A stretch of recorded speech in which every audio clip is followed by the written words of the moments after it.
You're listening to Channel Kindness Radio.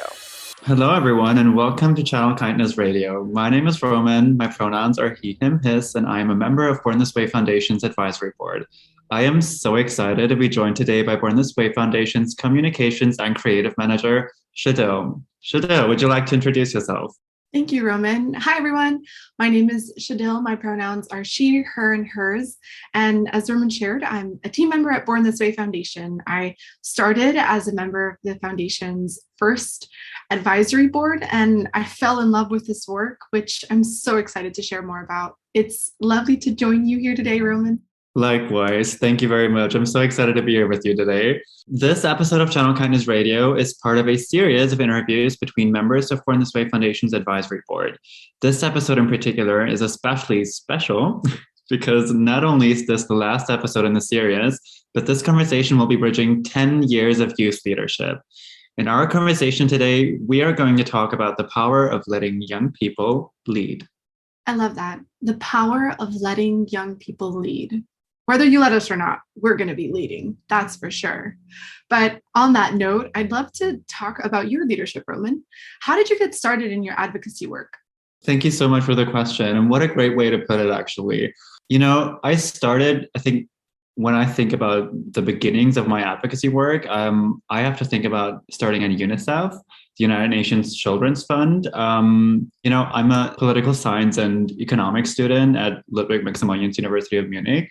So I've always been interested in international relations and the work of international organizations. And when I tried to delve deeper into the United Nations system and what kind of organizations there are near Munich, because I live in Munich, Germany, I stumbled upon the World Food Programme's Innovation Accelerator, but also got to know the work of UNICEF a little bit. And of course, I heard about it as a child. But when I actually read about this great voluntary network that they have in Germany, I stumbled upon the student group in Munich, which is where I started in my very first semester in 2018, when I was just a baby in university still. And then I immediately had to start, of course, and became a member. And starting with the work at the student group, I also got to know the working group better because UNICEF has this, as I mentioned, this diverse voluntary commitment network. And it's actually great because there are over 80 working groups in different cities all around Germany, and also over 60 student groups. And the one in Munich is actually the biggest one in terms of, in quantitative measures.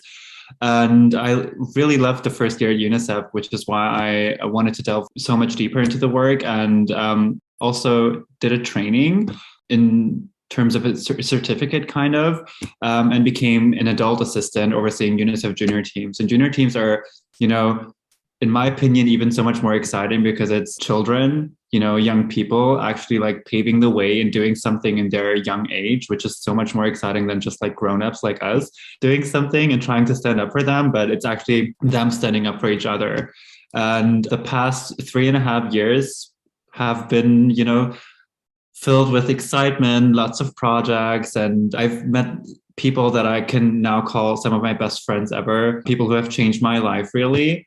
And that all, cumulated in me actually wanting to become a member of the advisory board, just which we're going to delve deeper into later, just here at the Born This Way Foundation. But I got into the advisory board of the German National Committee for UNICEF last November, and something else happened, which I haven't told anyone yet. But I actually had a great Valentine's Day, not in terms of me being in a relationship or something, but we had elections within the advisory board.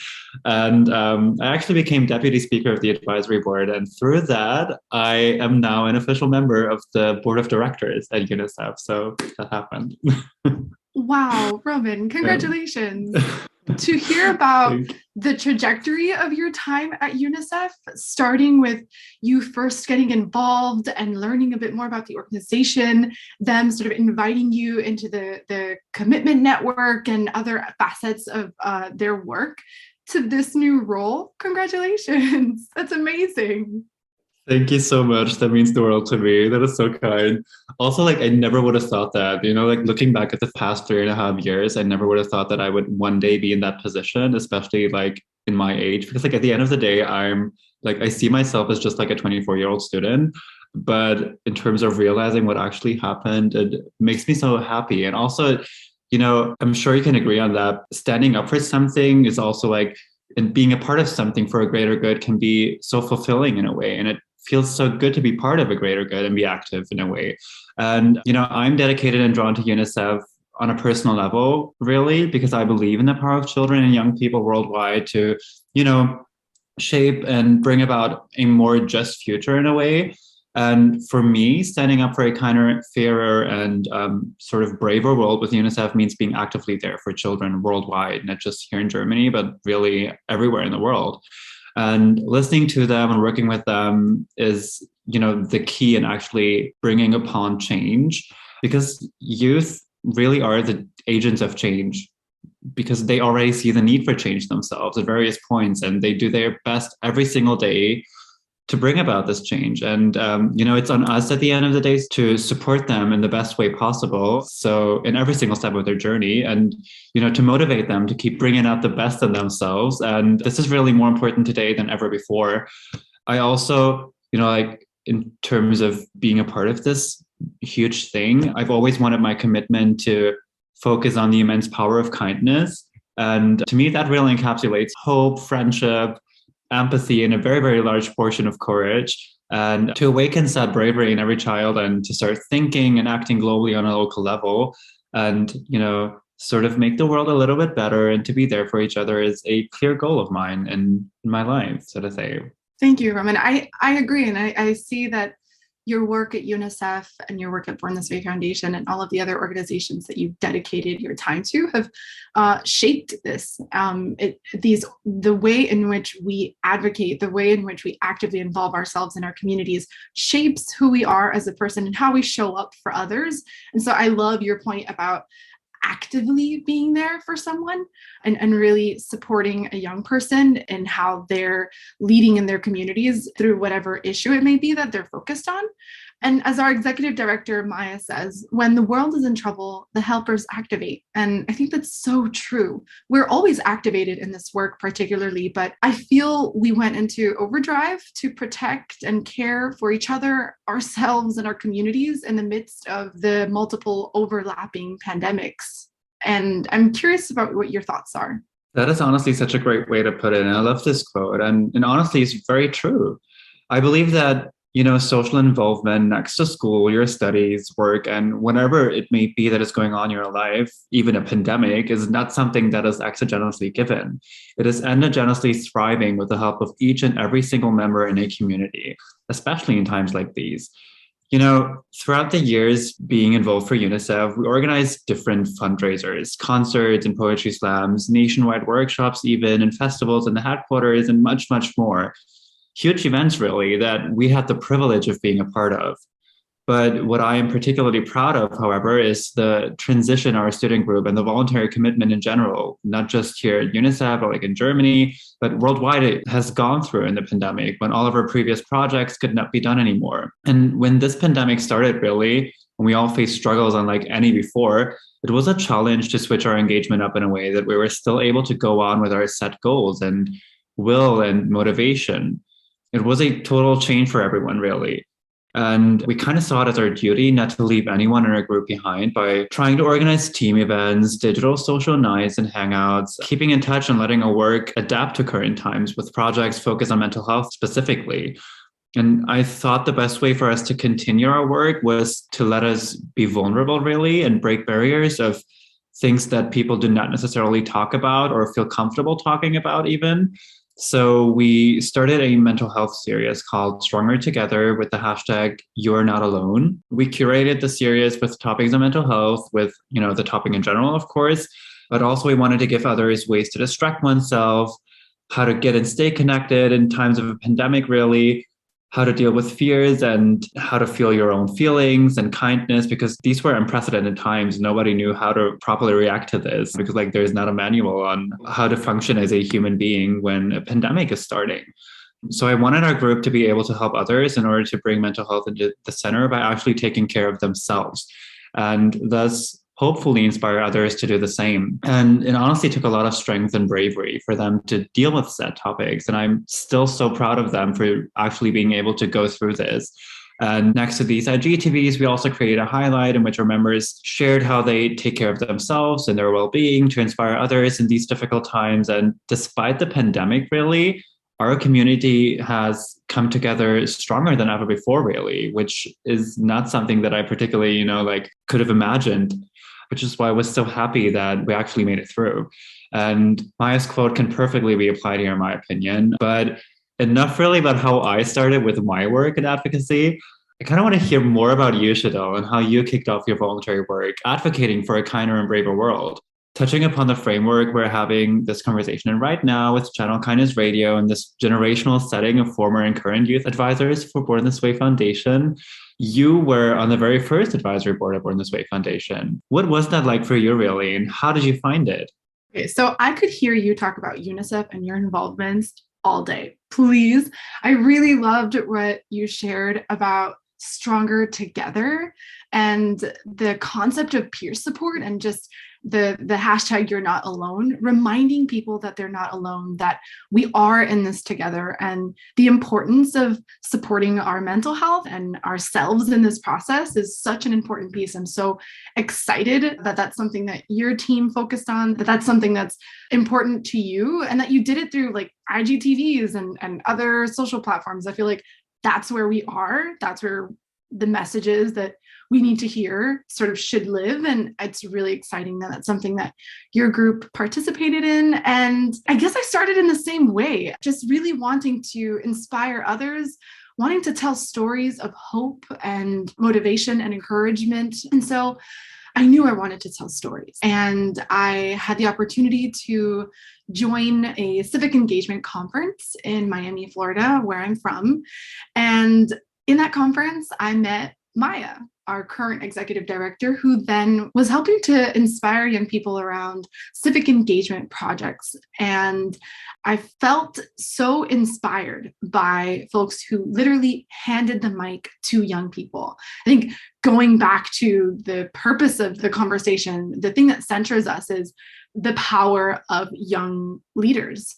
And for someone to invite me to a conference, to me and several other young leaders in South Florida to this conference, to talk to us about what it means to be civically engaged, and then open the floor for a dialogue where we can talk about what that means, really changed my life. And from that moment on, every day has felt like a dream, quite frankly.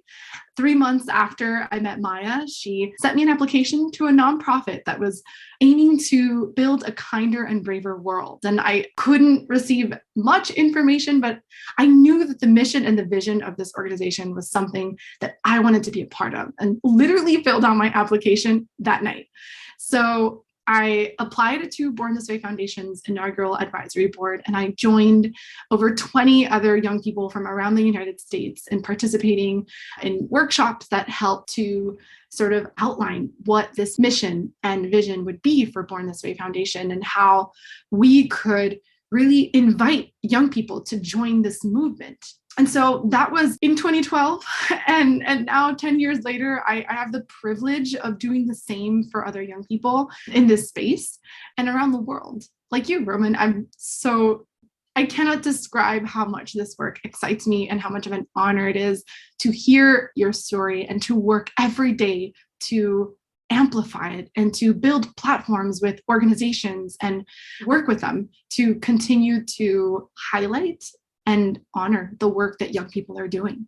That is such a beautiful story. Thank you so much for sharing that with me. And also, I really love what you were saying back then, that it was giving young persons a platform, really, not just them, like other people talking over your heads, but really encouraging you to use your voices and like them lifting them up. So that's really such an inspiring thing to do. And also the fact that it inspired you to 10 years later, fast forwarding to now, do the same as a member of Born This Way Foundation and like actually working there is such a beautiful like trajectory that we can witness with you. And also like it means the world that you and the rest of Born This Way Foundation are giving us the opportunity to be a part of the story that we are, trying to tell in a way. So thank you very much for that.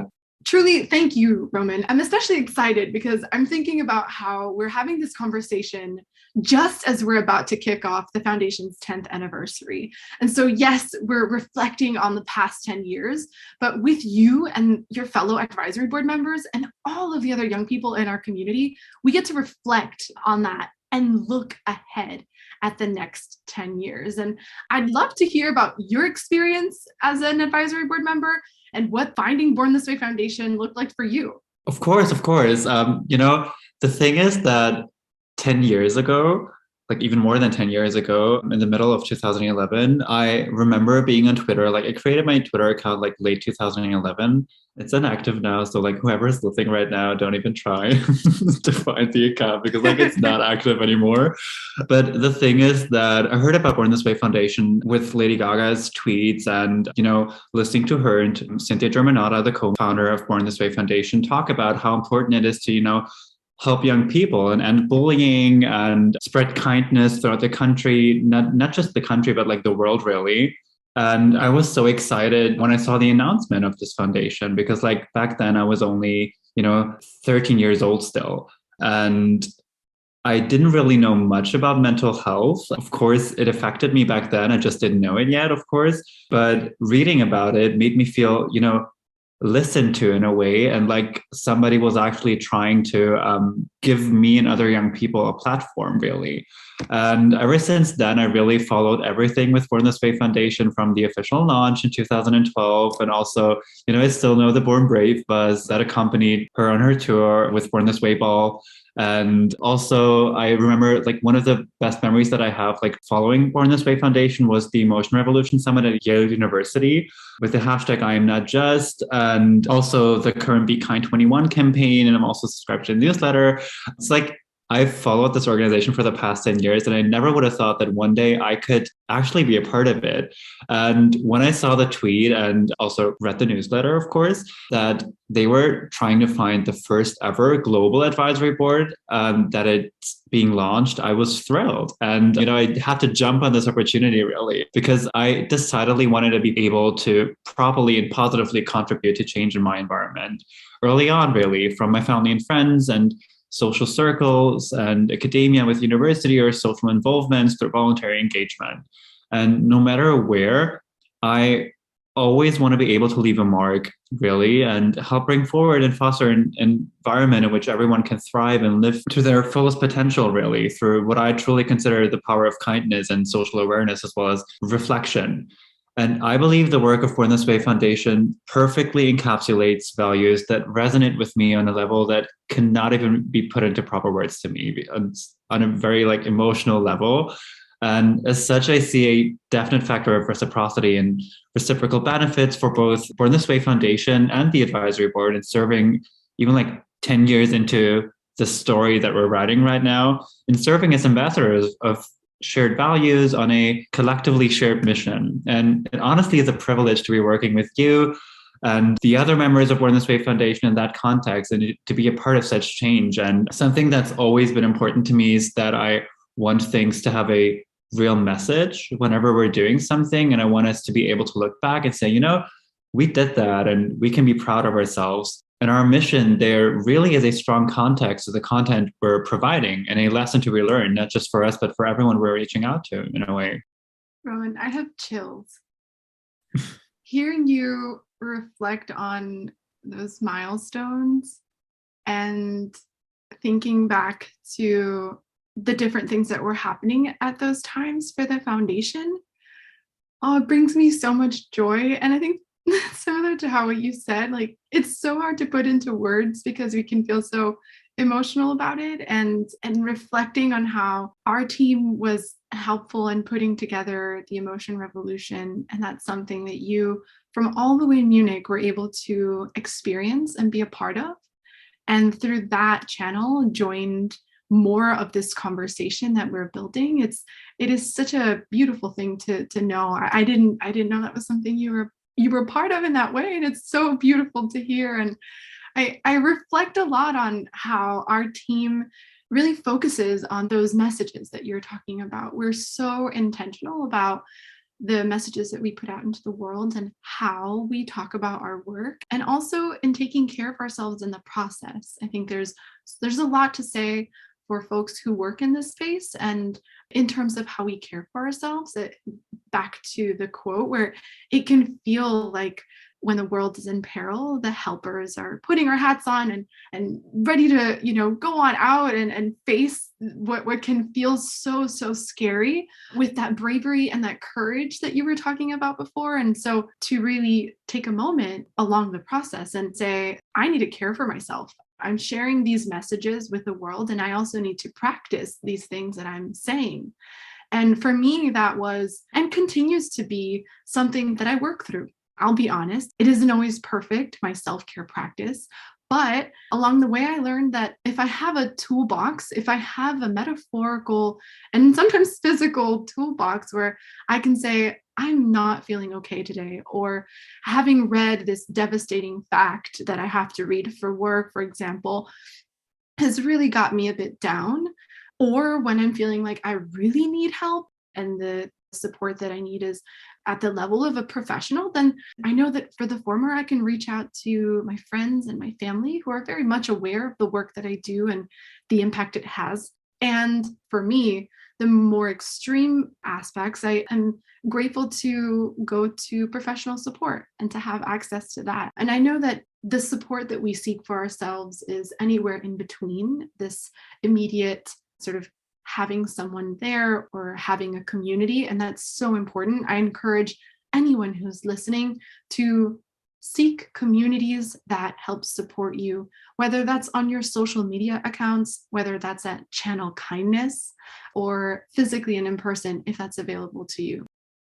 And I'm grateful, Roman, that we can talk about self-care in the advocacy world, right? Let's be very real. It's a challenge. It's not the easiest thing to be an advocate and to care for ourselves. But part of being an advocate is doing just that, is being able to be well and to be there for the people that we love.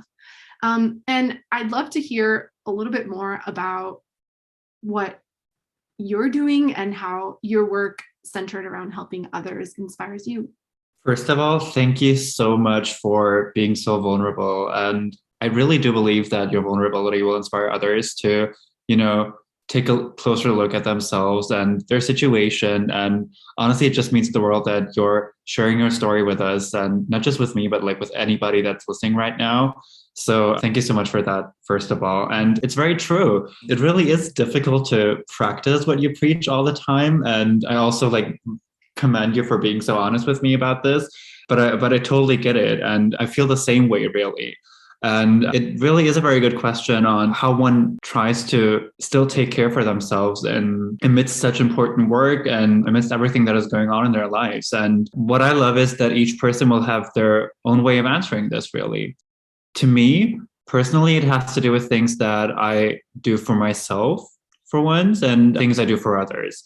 And how I manage to take care of my mental health is by trying, and emphasis put on trying, to be more kind to myself. And I'm going to be honest that it's difficult at times, but I do this, for instance, with the help, and it sounds very dramatic, but it really is that emotionally important to me. I really try to be kind to myself with the help, power, and energy of music that is deeply resonating with me on a personal level. And music has guided me through the most difficult times in my life by giving me the strength and power to keep on going and letting me know that I am understood and not alone, even though I might have felt like that at times. And the interesting thing really is, looking back on my life, music has always been a safe space for me. It's not just that it is that way right now, but I can't really think of a time when it hasn't helped me.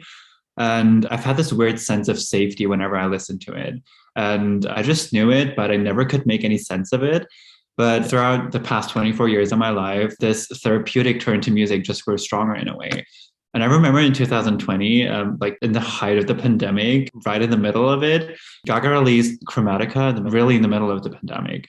And it just meant so incredibly much to me. And I haven't had such a significantly pronounced feeling of being understood in just through lyrics, really, in forever. And I remember in a year-end review, some Billboard reporter, I remember, like, I even saved the article because the quote meant so much to me.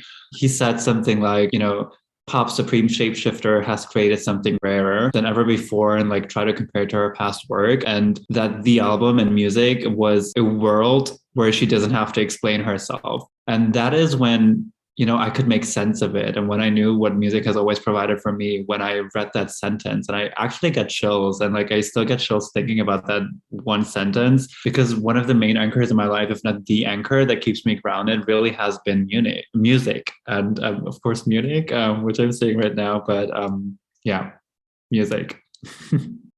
I totally hear you on music being an anchor. It's the same for me. And for me, music gives me a sense of cultural identity too, and belonging. I think it creates community in such a beautiful way. And for artists like her to inspire us to care for ourselves and to advocate for what we believe in is even more of a reason to really lean into the words that they're sharing with the world. And truly, for me, it's like whether I'm dancing with my mom in the living room to bachata, listening to chill beats on my way to the beach with my sister, or listening to calm, like truly deeply meditative music as I try to wind down for my day.